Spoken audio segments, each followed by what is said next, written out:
Assalamualaikum warahmatullahi wabarakatuh. Selamat pagi, siang, sore, malam, dan selamat datang buat kamu yang udah ngeklik video ini.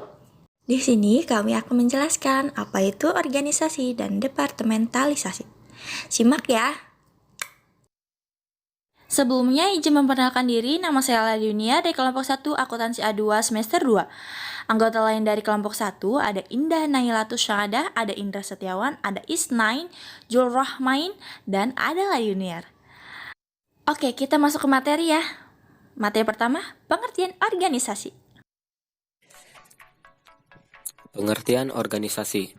Secara umum, pengertian organisasi adalah suatu kelompok orang yang bekerja sama untuk tujuan bersama, sedangkan secara terperinci, pengertian organisasi adalah sebagai tempat atau wadah untuk orang berkumpul dan bekerja sama secara rasional dan sistematis, terencana, terpimpin, dan terkendali dalam memanfaatkan sumber daya baik uang, metode, material, dan lingkungan, dan sarana prasarana, data, dan lain sebagainya yang digunakan secara efisien dan efektif untuk mencapai tujuan organisasi.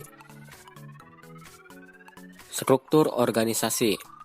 Struktur organisasi adalah suatu susunan dan hubungan antara tiap bagian serta posisi yang ada pada suatu organisasi atau perusahaan dalam menjalankan kegiatan operasional untuk mencapai tujuan.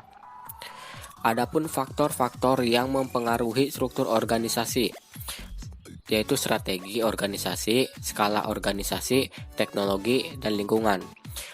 Fungsi struktur organisasi. 1. Kejelasan tanggung jawab. 2. Kejelasan kedudukan. 3. Kejelasan uraian tegas.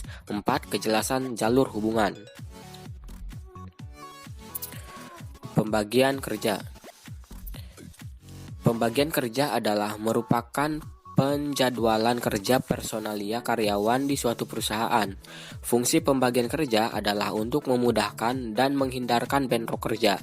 Pembagian kerja harus disesuaikan dengan kemampuan dan keahlian sehingga pelaksanaan kerja berjalan dengan efektif dan efisien.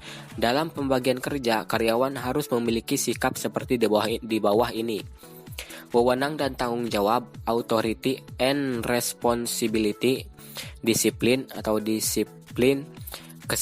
kesatuan pengarahan, unity of direction.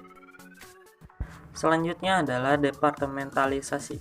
Departementalisasi adalah pengelompokan pekerjaan suatu organisasi agar kegiatan-kegiatan yang sejenis dan saling berhubungan dapat dikerjakan bersama, atau secara jelasnya adalah proses pengelompokan dan penamaan bagian atau kelompok pekerjaan berdasarkan kriteria tertentu.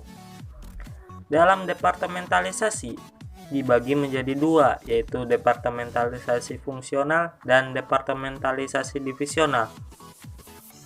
Departementalisasi fungsional mengelompokkan fungsi-fungsi yang sama atau kegiatan-kegiatan yang sejenis untuk membentuk suatu kesatuan organisasi. Departementalisasi divisional, suatu perusahaan besar dengan banyak jenis produk, mengorganisasikan pembagian-pembagian atas dasar produk, wilayah, serta prosesnya. Selanjutnya adalah bentuk-bentuk struktur organisasi, dibagi menjadi 5, yaitu struktur organisasi lini atau garis, 2 struktur organisasi fungsional, 3 struktur organisasi garis dan staf, 4 struktur organisasi matriks, 5 struktur organisasi komite. Organisasi lini, pengertiannya yaitu bentuk organisasi di mana pelimpahan wewenang langsung secara vertikal dan sepenuhnya dari kepemimpinan terhadap bawahannya. Bentuk lini juga disebut bentuk lurus atau bentuk jalur. Dari organisasi lini ini memiliki beberapa ciri, yaitu sebagai berikut. 1. Hubungan antara bawahan dan pimpinan masih bersifat langsung melalui satu garis wewenang. 2. Selain top manajer, manajer di bawahnya hanya sebagai pelaksana. 3. Jumlah karyawan sedikit. 4. Sarana dan alat terbatas. Dari struktur organisasi lini ini memiliki kelebihan dan kekurangannya. Kelebihannya sebagai berikut. 1. Atasan dan bawahan dihubungkan dengan satu garis komando. 2. Proses decision making berjalan cepat. 3. Disiplin dan loyalitas tinggi. 4. Rasa saling pengertian antara anggota. Kekurangannya: 1. Adanya tendensi gaya kepemimpinan otoritas. Pengembangan kreativitas karyawan terhambat. Tujuan top manager yang sering tidak dibedakan dengan tujuan organisasi, yang mengakibatkan karyawan tergantung pada satu orang dalam organisasi. Organisasi fungsional. Pengertiannya, organisasi fungsional diciptakan oleh F.W.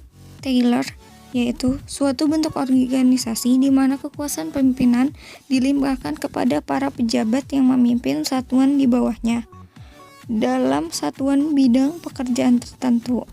Ciri-cirinya: 1. Organisasi kecil. 2. Di dalamnya terdapat kelompok-kelompok kerja, staf ahli. 3. Spesialisasi dalam pelaksanaan tugas. 4. Target yang hendak dicapai jelas dan pasti. 5. Pengawasan dilakukan secara ketat. Kelebihannya: 1. Program terarah, jelas dan cepat. 2. Anggaran personalia dan sarana tepat dan sesuai. 3. Kenaikan pangkat pejabat fungsional cepat. Kekurangannya: 1. Pejabat fungsional bingung dalam mengikuti prosedur administrasi. 2. Pangkat pejabat fungsional lebih tinggi dibandingkan kepala unit sehingga inspeksi sulit dilaksanakan. 3. Inisiatif perseorangan sangat dibatasi. Struktur organisasi garis dan staf. Organisasi lini dan staf adalah kombinasi dari organisasi lini dan organisasi fungsional. Pelimpahan wewenang dalam organisasi ini berlangsung secara vertikal, dari seorang atasan pimpinan hingga pimpinan di bawahnya. Ciri-cirinya: 1. Hubungan atasan dan bawahan tidak seluruhnya secara langsung. 2. Karyawan banyak. 3. Organisasi besar. Kelebihan dari struktur organisasi ini adalah ada pembagian tugas yang jelas. 2. Kerjasama dan koordinasi dapat dilaksanakan dengan jelas. 3. Pengembangan bakat segenap anggota organisasi terjamin. Kekurangan dari struktur organisasi ini adalah tugas pokok orang-orang sering dinomorduakan. 2. Proses decision makin berliku-liku. 3. Jika pertimbangan tidak terkontrol, maka sering menimbulkan nepotisme, sistem patronage. 4. Persaingan tidak sehat antara pejabat yang satu dengan pejabat lainnya. Organisasi metrik. Organisasi ini disebut juga sebagai organisasi manajemen proyek, yaitu organisasi di mana pengguna struktur organisasi menunjukkan di mana para spesialis yang mempunyai keterampilan di masing-masing bagian dari kegiatan perusahaan dikumpulkan lagi menjadi satu untuk mengerjakan suatu proyek yang harus diselesaikan. Kelebihannya pada fleksibilitas dan kemampuan dalam memperhatikan masalah-masalah yang khusus maupun personal teknik yang unik serta melaksanakan kegiatan organisasi metrik tidak mengganggu struktur organisasi yang ada. Kekurangannya, manajer proyek tak bisa mengkoordinir berbagai bagian yang berada hingga menghadapi kesulitan dalam mengembangkan tim yang terpadu dikarenakan penyimpangan pelaksanaan perintah untuk masing-masing individu. Untuk mengatasi kesulitan yang mungkin timbul, maka manajer proyek biasanya diberi wewenang khusus yang penting, misalnya dalam menentukan gaji, mempromosikan, atau melakukan pelakuan personalia. Yang terakhir ada organisasi komite. Organisasi komite adalah bentuk organisasi di mana tugas kepemimpinan dan tugas tertentu dilaksanakan secara kolektif oleh sekelompok pejabat yang berupa komite atau dewan atau board atau pluralistic management. Kelebihannya ada 3, yaitu 1. Pelaksanaan decision making berlangsung baik karena terjadi musyawarah dengan pemegang saham maupun dewan. Yang kedua, kepemimpinan yang bersifat otokratis sangat kecil. Yang ketiga, adanya tour of duty, maka pengembangan karir terjamin. Kekurangannya ada dua. Yang ke satu, proses decision making sangat lamban. Yang kedua, biaya operasional rutin sangat tinggi. Kalau ada masalah sering kali terjadi penghindaran, siapa yang akan bertanggung jawab? Udah selesai guys materinya. Terima kasih ya buat kamu yang sudah menonton video pembelajaran kali ini. Mudah-mudahan video ini dapat membantu kalian ya. See you tomorrow. Mudah-mudahan kita ketemu lagi ya.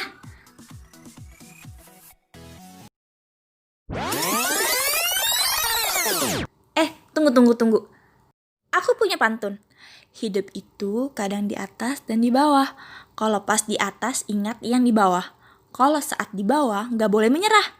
Karena hidup itu nggak seinstan mie kuah. Oke guys, terima kasih ya buat kalian. Dan maaf jika ada salah-salah kata. Kami dari kelompok 1 izin mengundurkan diri. Terima kasih ya buat kalian. Assalamualaikum warahmatullahi wabarakatuh. See you.